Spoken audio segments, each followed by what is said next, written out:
Hello dear students, আজকের এই ভিডিওর মধ্যে তোমরা শিখবে সেটা হচ্ছে ট্রান্সফরমেশন অফ সেন্টেন্স। এই ভিডিওর মধ্যে আমরা আজকে তিনটে রুলস নিয়ে আলোচনা করব।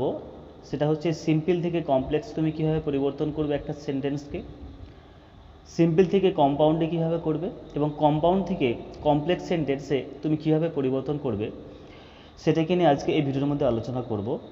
তো মূলত আজকের বিষয় হচ্ছে ট্রান্সফরমেশন অফ সেন্টেন্স। তো মূল বিষয়ে যাওয়ার আগে তোমাদেরকে যে দুটি বিষয় ভালো করে মাথায় রাখতে হবে, এবং যে দুটি বিষয় নিয়ে আমি অলরেডি তোমাদেরকে জানিয়েছি, আশা করি সেটা তোমাদের মনে রয়েছে। সেটা হচ্ছে ক্লজ কাকে বলে এবং ফ্রেজ কাকে বলে, বা ক্লজ বা ফ্রেজ কি, এবং সিম্পল সেন্টেন্স কোনটা, কমপ্লেক্স সেন্টেন্স কোনটা, এবং কম্পাউন্ড সেন্টেন্স কোনটা। এই দুটো জিনিসকে নিয়ে, অর্থাৎ তিনটে সেন্টেন্স এবং ক্লজ ফ্রেজ, এই দুটো জিনিসকে নিয়ে তোমাদের মাথায় কিন্তু একটা ক্লিয়ার কাট আইডিয়া থাকতে হবে। এগুলো যদি মাথায় পরিষ্কার না থাকে, এগুলো যদি পরিষ্কারভাবে যদি বোঝা না থাকে, তাহলে কিন্তু তোমরা ট্রান্সফরমেশন অফ সেন্টেন্স ভালোভাবে করতে পারবে না। তাই মূলত যেগুলো বলছি এগুলো একটু ভালো করে মনে রাখার চেষ্টা করবে, এবং খাতা পেন নিয়ে বসো, সেগুলোকে একটু লিখে নেওয়ার চেষ্টা করবে। তো প্রথমে যেটা জানবে সেটা হচ্ছে ক্লজ কাকে বলে বা ফ্রেজ কাকে বলে। আমি কিন্তু অলরেডি এটাকে নিয়ে ডিসকাস করেছি। তো ক্লজ কাকে বলে? ক্লজ হচ্ছে অনেকগুলো শব্দ সমষ্টি। তো clause is a group of word, অনেকগুলো শব্দের সমষ্টি, যেখানে কি থাকে, তুমি সাবজেক্ট ভার্ব কম্বিনেশন পাবে। তাহলে in clause there will be subject verb combination. আর কীভাবে ক্লজের মধ্যে কিন্তু একটা সম্পূর্ণ মানে, অর্থাৎ কমপ্লিট মিনিং একটা পাবে, একটা সম্পূর্ণ অর্থ ক্লজের মধ্যে পাওয়া যায়। যেমন যদি বলি the boy is playing football, এটা কিন্তু একটা ক্লজ। কারণ বলো তো, এখানে দেখো সাবজেক্ট ভার্ব কম্বিনেশন আছে, দ্য বয় ইজ আছে, প্লেয়িং আছে, সাবজেক্ট ভার্ব কম্বিনেশন আছে, আর ছেলেটা ফুটবল খেলছে, একটা সম্পূর্ণ অর্থও কিন্তু পাচ্ছে। অনেকগুলো শব্দের সমষ্টি, এর অর্থ রয়েছে, আর সাবজেক্ট ভার্ব কম্বিনেশন রয়েছে, তাই এটা কিন্তু ক্লজ। ক্লজ আবার ডিপেন্ডেন্ট ক্লজ আছে, ইনডিপেন্ডেন্ট ক্লজ আছে, সেই ভাগে তো এখন যাচ্ছি না। এরপর কি বলছে, ফ্রেজ তাহলে কাকে বলবে? ফ্রেজও হচ্ছে কিন্তু একটা গ্রুপ অফ ওয়ার্ড। তাহলে phrase is also a group of word. অনেকগুলো শব্দ নিয়ে কিন্তু ফ্রেজ হয়, কিন্তু এখানে যেটা তোমাদের মনে রাখতে হবে, ফ্রেজের মধ্যে কিন্তু আপনার সাবজেক্ট ভার্ব যে কম্বিনেশনটা, সেটা কিন্তু আমাদের দেখতে পাওয়া যায় না, আর এখানে কিন্তু একটা কমপ্লিট মিনিং আমরা পাই না। তাহলে ফ্রেজের মধ্যে কমপ্লিট মিনিং নেই, ক্লজের মধ্যে কিন্তু কমপ্লিট মিনিং রয়েছে। যেমন ধরো যদি একটা ফ্রেজ যদি বলি, একটা ধরো সেন্টেন্স বললাম, সিম্পল সেন্টেন্সকে তোমাদেরকে ধরো যেটাকে নিয়ে আজকে আলোচনা করবো, যদি বলি ধরো seeing a snake the boy run away, তাহলে এইখানে ক্লজ কোনটা? Seeing a snake, the boy ran away, যে দ্য বয় র্যান অ্যাওয়ে, এটা কিন্তু হচ্ছে ক্লজ। দেখো এর মধ্যে কিন্তু আমরা কমপ্লিট মিনিং পাচ্ছি। আর এই যে দেখো এই যে ক্লজটা আছে, এই যে সিইং এ স্নেক, সরি ফ্রেজটা রয়েছে সিইং এ স্নেক, সাপটা দেখিয়া, কি হলো, ওর পরে কি হলো, কমপ্লিট মিনিং কিন্তু নেই এখানে। এটা যেন মনে হচ্ছে কারোর উপরে ডিপেন্ডেন্ট করে আছে। তাহলে দেখো এটা কিন্তু ফ্রেজ, বুঝে গেল? এইটুকু অন্তত মাথায় রাখো যে ক্লজের মধ্যে সম্পূর্ণ একটা অর্থ পাবো, কিন্তু ফ্রেজের মধ্যে সম্পূর্ণ অর্থ পাবো না। ঠিক আছে? এরপরে যেটা জানতে হবে তোমাদের, সেটা হচ্ছে সিম্পল সেন্টেন্স কাকে বলে। দেখবে সিম্পল সেন্টেন্সে কী হয় বলো তো, এই বললাম না সাবজেক্ট ভার্ব কম্বিনেশন থাকবে। একই রকমভাবে সিম্পল সেন্টেন্স তুমি সাবজেক্ট ভাবে একটা কম্বিনেশন পাবে, অর্থাৎ এখানে কিন্তু সিম্পল সেন্টেন্সের মধ্যে ভালো করে মনে রাখবে, একটি সিম্পল সেন্টেন্সের মধ্যে একটি ক্লজ থাকবে এবং একটি ফ্রেজ থাকতে পারে। কি থাকবে তাহলে সিম্পল সেন্টেন্সের মধ্যে? একটি ক্লজ, একটি ফ্রেজ। যেমন ধরো যে উদাহরণটা বললাম, ওটা কি যদি বলি যে seeing a snake he ran away, বা the boy ran away. Seeing a snake, the boy ran away, এখানে দেখো একটি ফ্রেজ রয়েছে সিইং এ স্নেক, আর দ্য বয় র্যান অ্যাওয়ে একটি ক্লজ রয়েছে। তাহলে সিম্পল সেন্টেন্সের মধ্যে কিন্তু একটি ফ্রেজ, একটি ক্লজ থাকবে। কমপ্লেক্স বা কম্পাউন্ড সেন্টেন্স যদি বলো, তাহলে ওদের মধ্যে কি থাকবে? ক্লজ কিন্তু দুটি থাকবে, ভার্বও দুটি থাকবে। এটা মাথায় মনে রাখবে যে কমপ্লেক্স বা কম্পাউন্ড সেন্টেন্স যদি হয়, সেখানে কিন্তু ক্লজও আমরা বেশি পাবো, একের অধিক পাবো, আর ফ্রেজও কিন্তু আমরা একের অধিক পেতে পারি। ঠিক আছে? তাহলে সিম্পল সেন্টেন্সের মধ্যে একটি ক্লজ, একটি ফ্রেজ, আর কম্পাউন্ড সেন্টেন্সের মধ্যে কিন্তু একের বেশি ক্লজ থাকবে এবং ভার্বও একের বেশি থাকবে। এটুকু মাথায় কিন্তু মনে রাখবে। একটা ধর এক্সাম্পল যদি আমি বলি যে if you read well I will gift you a pen, if you read well I will gift you a pen, যদি তুমি ভালো করে পড়ো তাহলে আমি তোমাকে একটা পেন দেবো। তাহলে এখানে দেখো ক্লজ দুটো আছে, ইফ ইউ রিড ওয়েল, ঠিক আছে, ইউ রিড ওয়েল, তুমি ভালো করে পড়ো, I will gift you a pen. এই যে দেখো দুটো ক্লজ রয়েছে, ঠিক আছে। কমপ্লেক্স বা কম্পাউন্ড সেন্টেন্স যাই বলো, এদের মধ্যে কিন্তু দুটো করে ক্লজ পাবে, অর্থাৎ একের বেশি কিন্তু ক্লজ পাবে, আর ভার্বও দুটো পাবে। দেখো এখানে দেখো ইউ রিড হলে রিডটা ভার্ব, একটা ভার্ব, আর এখানে দেখো আই উইল গিফট, উইল আর গিফট ভার্ব আছে, তাহলে দেখো একের অধিক ভার্ব রয়েছে। তাহলে এগুলোকে আমরা কমপ্লেক্স বা কম্পাউন্ড সেন্টেন্স বলে থাকি। তাহলে যেটা মাথায় রাখতে হবে সেটা হচ্ছে সিম্পল সেন্টেন্সের মধ্যে ক্লজ একটা থাকবে, ফ্রেজ একটা থাকবে, কিন্তু কমপ্লেক্স সেন্টেন্স বলো বা কম্পাউন্ড সেন্টেন্স বলো, ওতে কী হবে, একের অধিক ক্লজ থাকবে বা ভার্বটা একের অধিক থাকবে। এটা মাথায় ক্লিয়ার রেখো। এরপরে চলে আসবো সিম্পল থেকে কমপ্লেক্স। প্রথমে যেটা শিখবো যে সিম্পল থেকে কমপ্লেক্স তোমরা কীভাবে পরিবর্তন করবে, অর্থাৎ ট্রান্সফরমেশন অফ সেন্টেন্সের প্রথম যে ভাগটা নিয়ে আলোচনা করব সেটা হচ্ছে সিম্পল থেকে কমপ্লেক্স তুমি কীভাবে ট্রান্সফরমেশন করবে। তো প্রথমে যেটা বলে দিই, খাতায় নোট ডাউন করে নাও বা স্ক্রিনশট নিয়ে নিতে পারো, যে সিম্পল থেকে কমপ্লেক্স করার সময় কিছু কিছু লিঙ্কার আছে। সিম্পল থেকে কমপ্লেক্স করার সময় কিছু কিছু লিঙ্কার আছে, সেই লিঙ্কারগুলোকে কিন্তু আমাদেরকে অ্যাড করে ট্রান্সফরমেশন করতে হবে। সেই লিঙ্কারগুলো কী কী, সমস্ত WH ওয়ার্ডগুলো, ধরো ওই যে who, which, what, when, where, why, আবার কি আছে দ্যাট, বিফোর, আফটার, এই সমস্ত লিঙ্কারগুলো কিন্তু সিম্পল থেকে যখন আমরা কমপ্লেক্স করব তখন এই লিঙ্কারগুলো আমাদেরকে কিন্তু ব্যবহার করতে হবে, ঠিক আছে। দেখো প্রথম যে নিয়মটা আমাদেরকে ফলো করতে হবে সেটা হচ্ছে কি, যদি দেখতে পাও একটা সেন্টেন্সের মধ্যে যদি দেখতে পাও সেখানে কি রয়েছে, টু আর টু। ধরো একটা এক্সাম্পল আমি বললাম যে he is too weak to walk, এটা একটা সিম্পল সেন্টেন্স। এই যে টু উইক, এগুলো অ্যাডজেক্টিভ, টুটা অ্যাডজেক্টিভ আর টুটা ইনফিনিটিভ ধরো, তাহলে he is too weak to walk. তো এইরকম যদি সেন্টেন্স থাকে, এরকম সেন্টেন্সকে পরিবর্তন করতে গেলে তোমাদের কী করতে হবে, এই যে টু আর টু রয়েছে, যে টি ডবল ও টু, আর এখানে এই যে টি ও টুটা রয়েছে, এর পরিবর্তে তোমাদেরকে ব্যবহার করতে হবে সো দ্যাট।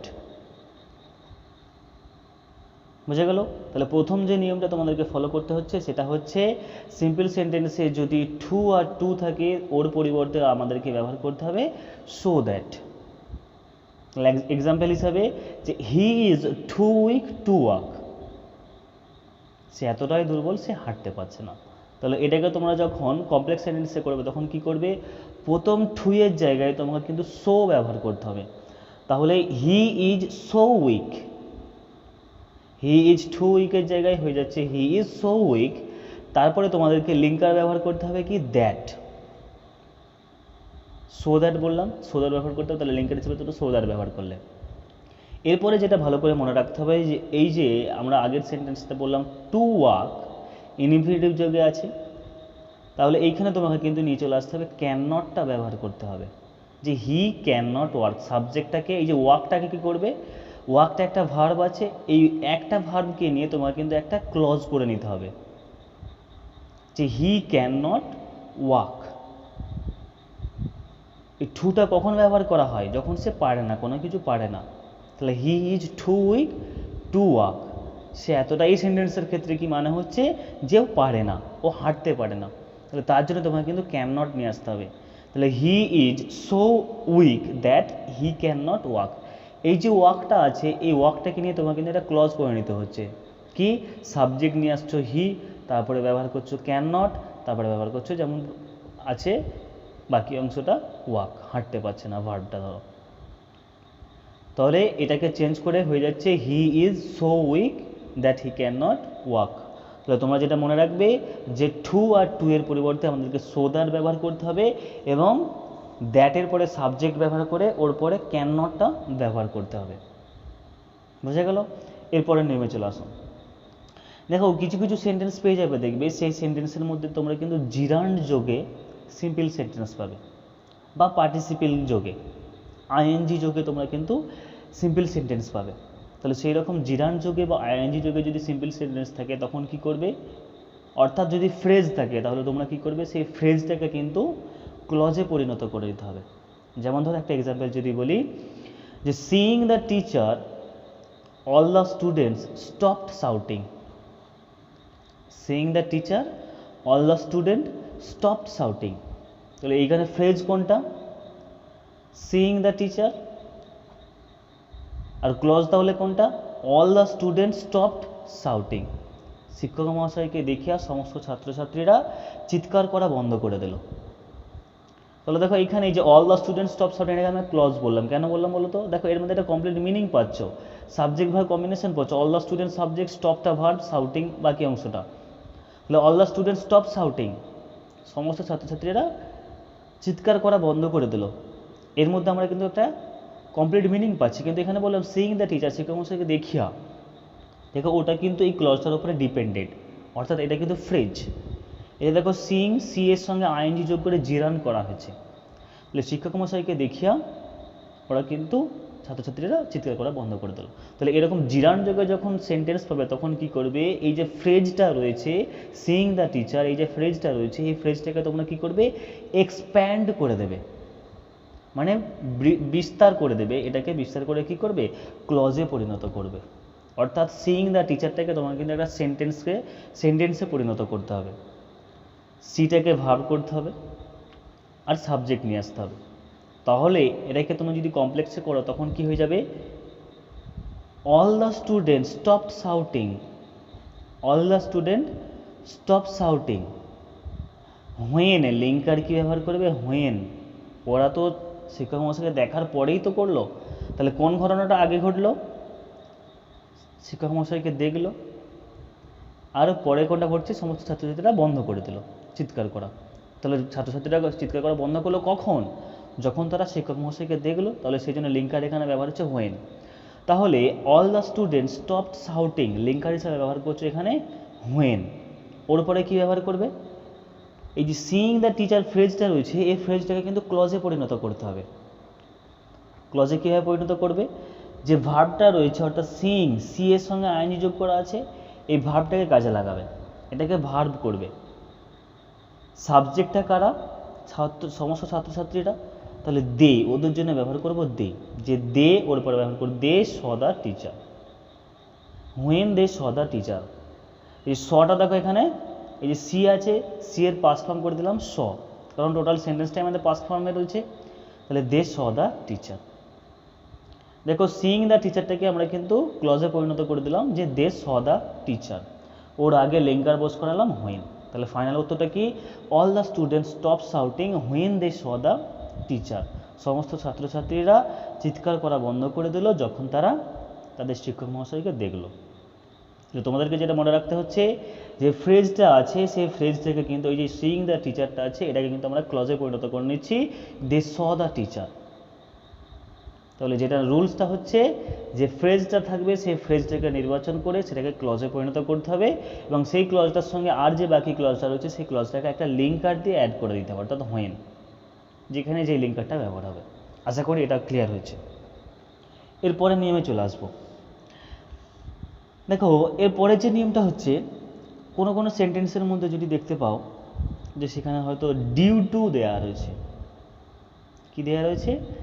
ডিউ টু দেয়া রয়েছে বা বিকজ অফ দেয়া রয়েছে, ডিউ টু বা বিকজ অফ দেয়া রয়েছে, তাহলে কি করবে? তার জায়গায় ব্যবহার করবে কিন্তু বিকজ। তার জায়গায় কি ব্যবহার করবে? বিকজ ব্যবহার করবে। একটা ধরো এক্সাম্পল ধরে নিই, ধরো বললাম যে Aamir could not attend the party due to his headache. Aamir could not attend the party due to his headache. Aamir পার্টিতে যোগ দিতে পারলো না, কারণটা কি? তার মাথা যন্ত্রণা হচ্ছে। তাহলে এখানে দেখো এই সেন্টেন্সের মধ্যে কী রয়েছে? ডিউ টু রয়েছে। এই ডিউ টুটাকে কী করবো? কিচ্ছু করার প্রয়োজন নেই, এই ডিউ টুর জায়গায় শুধু জাস্ট বিকজ বোস করাবে। ওর পরে কী করবে দেখো, তাহলে টোটাল সেন্টেন্সটাকে কমপ্লেক্সে করলে কী হবে? যে Aamir could not attend the party, এইটা পুরোটা লিখে দেবে। ওর পরে কী করবে? ডিউ টু এর জায়গায় ব্যবহার করবে বিকজ, ডিউ টু এর জায়গায় কী ব্যবহার করবে? বিকজ। তারপরে দেখো হিজ হেডেক, তার মাথার যন্ত্রণা, এই একই জিনিস, এটা একটা ফ্রেজ। এই হিজ হেডেকটাকে তোমার কিন্তু ক্লজ করে নিতে হবে। আগেরটাই যেমন করলে না, সিইং দ্য টিচারটাকে কী করলে? দে স দ্য টিচার, সাবজেক্টটা ব্যবহার করলে, ভার্বটার পাস্ট ফর্ম করলে, বাকি অংশটা লিখে দিলে। সেরকম একই রকম এই হিজ হেডেকটাকেও কিন্তু তোমাকে ক্লজে পরিণত করতে হবে। এই যে হেডেকটা কার, আমিরের, তাহলে ওর জন্য ব্যবহার করব হি, বিকজ হি। ওর পরে কী ব্যবহার করব, মাথা যন্ত্রণা হচ্ছিল বলেই had a headache, because he had a headache, কারণ তার মাথা যন্ত্রণা করছিল। এই যে হিজ হেডেকটাকে কী করে নিলাম, হি হ্যাড এ হেডেক, কারণ তার মাথা যন্ত্রণা করছিল। এখানে হ্যাড কেন করলাম, দেখো এখানে কুড নট আছে সেন্টেন্সটার মধ্যে, পাস্ট ফর্মে আছে, তাই এখানে করলাম had, because he had a headache, কারণ তার তখন মাথা যন্ত্রণা করছিল। তাহলে ফাইনাল উত্তরটা কি, যে Aamir could not attend the party because he had a headache. যে হিজ হেডেকটাকে কিন্তু চেঞ্জ করে দিচ্ছি হি হ্যাড এ হেডেক, আর ডিউ টু এর জায়গায় ব্যবহার করছি কিন্তু বিকজ। একই রকমভাবে যদি বিকজ অফ থাকে, তাহলে তো বললাম যে I could not attend the party because of my illness, আমি পার্টিতে যোগ দিতে পারলাম না আমার অসুস্থতার জন্য। এখানে তাহলে কি রয়েছে, বিকজ অফ, তাহলে এইখানে কি করবে, বিকজ অফ এর জায়গায় বিকজ ব্যবহার করবে। আর এই যে মাই ইলনেস রয়েছে, এটা ধরো একটা ফ্রেজ, এই মাই ইলনেসটাকে কিন্তু তোমাকে ক্লজে পরিণত করতে হবে, অর্থাৎ সাবজেক্ট ভার্ব নিয়ে আসতে হবে। তাহলে আমার অসুস্থতা, তাহলে অসুস্থতাটাকে আমি, তাহলে বিকজ এর ব্যবহার করবে আই। কুড নট আছে পাস্ট ফর্ম, তাহলে আই এর ক্ষেত্রে কী হবে, ওয়াজ, আই ওয়াজ। ইলনেসটাকে কী করবো আমরা, ইলনেসটা এখানে নাউনে করা আছে, এখানে ইল করে দেবো, আই ওয়াজ ইল, আমি কেমন ছিলাম, আমি অসুস্থ ছিলাম। তাহলে আই ওয়াজ ইল, মাই ইলনেসটাকে কিন্তু ক্লজে পরিণত করে নিচ্ছি আই ওয়াজ ইল। তাহলে তোমাদেরকে যেটা মনে রাখতে হচ্ছে, যদি বিকজ অফ থাকে বা ডিউ টু থাকে, তার পরিবর্তে ব্যবহার করতে হবে কিন্তু বিকজ, আর ওর পরে যে ফ্রেজটা থাকবে সেই ফ্রেজটাকে কিন্তু পরিবর্তন করে নিতে হবে কিন্তু ক্লজ। মাই ইলনেসটাকে দেখো চেঞ্জ করে দিলাম আই ওয়াজ ইল, আর এইখানে একই রকমভাবে দেখো হিজ হেডেকটাকে জন্য চেঞ্জ করে দিলাম হি হ্যাড এ হেডেক। বুঝে গেল? আশা করি অনেকটা ক্লিয়ার হচ্ছে। এরপরে দেখো, এরপরে যে নিয়মটা, অর্থাৎ 4 নম্বর যে নিয়মটা পড়বে, সেটা হচ্ছে কি, দেখবে কোনো সেন্টেন্স, ধরো আমি একটা সেন্টেন্স ধরো অ্যাজ এ এক্সাম্পল বললাম যে without playing well we can not win the match. Without playing well we can not win the match, ভালো না খেলে আমরা কিন্তু ম্যাচ জিততে পারবো না, স্বাভাবিক ব্যাপার। তাহলে যদি দেখতে পাও উইদাউট আর ভার্বের সঙ্গে আইএনজি যোগ করে একটা সিম্পল সেন্টেন্স করা আছে, তখন কি করবে, যদি কি দেখতে পাও যে উইদাউট যোগে ভার্বের সঙ্গে আইন যোগ, অর্থাৎ উইদাউট আছে তার সঙ্গে ভার্ব প্লে, ওর সঙ্গে আইএনজি, অর্থাৎ উইদাউটের সঙ্গে ভার্বের সঙ্গে আইএনজি যোগ করে একটা সিম্পল সেন্টেন্স করা আছে, তাহলে সেটাকে পরিবর্তন করতে গেলে তোমরা সেখানে কি ব্যবহার করবে, সেখানে কিন্তু তোমাদেরকে নিয়ে আসতে হবে কিন্তু কমপ্লেক্স করছে যেহেতু ইফ নিয়ে আসবে। তাহলে উইদাউট প্লেনের জায়গায় কি করবে, if we do not play well, if we do not play well, without playing ওয়েলের জায়গাটাই করবো আমরা if we do not play well. এখানে দেখো উইটা কোথা থেকে নিয়ে এলাম, দেখো এটার মধ্যে আমাদের উই দেয়াই রয়েছে, we can not win the match, এই যে উইন। তাহলে if we do not play well we can not win the match, তাহলে উইদাউট প্লেইং ওয়েলের জায়গায় কী করবো, if we do not play well, এটা করতে পারি। নাহলে তোমরা কী ব্যবহার করতে পারো, আনলেস ব্যবহার করতে পারো। আনলেস, তুমি যদি এটা বলো যে unless we play well we can not win the match, এই যে উইদাউট প্লেইং ওয়েল ফ্রেজটা রয়েছে, এই ফ্রেজটাকে কিন্তু ক্লজে করে নেওয়া হচ্ছে। আনলেস উই প্লে ওয়েল, উইটা দেখো সাবজেক্ট, প্লেটা ভার্ব, একই রকমভাবে এখানে we do not play well, এখানেও সাবজেক্ট ভার্ব কম্বিনেশনটা আছে। তাহলে এটাকে তোমরা দুভাবে করতে পারো, যে উইদাউট প্লেইং ওয়েলটাকে তোমরা এভাবে করতে পারো যে if we do not play well, এটা করতে পারো। নাহলে এটাও করতে পারো যে unless we play well, unless we play well we can not win the match. বুঝে গেল? তাহলে তোমাদেরকে এটা করতে হচ্ছে। তাহলে যেটা মাথায় রাখতে হচ্ছে যে উইদাউটের সঙ্গে ভার্বের আইএনজি যোগ করে যদি কোনো সিম্পল সেন্টেন্স থাকে, তাহলে সেটাকে উইদাউট প্লাস ভার্বের সঙ্গে আইএনজি যোগ করে যে সেই ফ্রেজটা রয়েছে সেই ফ্রেজটাকে কিন্তু ক্লজে পরিণত করতে হবে। তার জন্য কী কী নিয়ে আসতে হবে, ইফ নিয়ে আসতে পারো বা আনলেস নিয়ে আসতে পারো। If you do not play well বা আনলেস উই প্লে ওয়েল, যদি আমরা ভালো না খেলি তাহলে কিন্তু আমরা ম্যাচটা জিততে পারবো, we can not play well. তাহলে ফাইনাল অ্যান্সার কোনটা, যে without playing well we can not win the match, or unless we play well we can not win the match. এটাকে এইভাবে করতে হবে।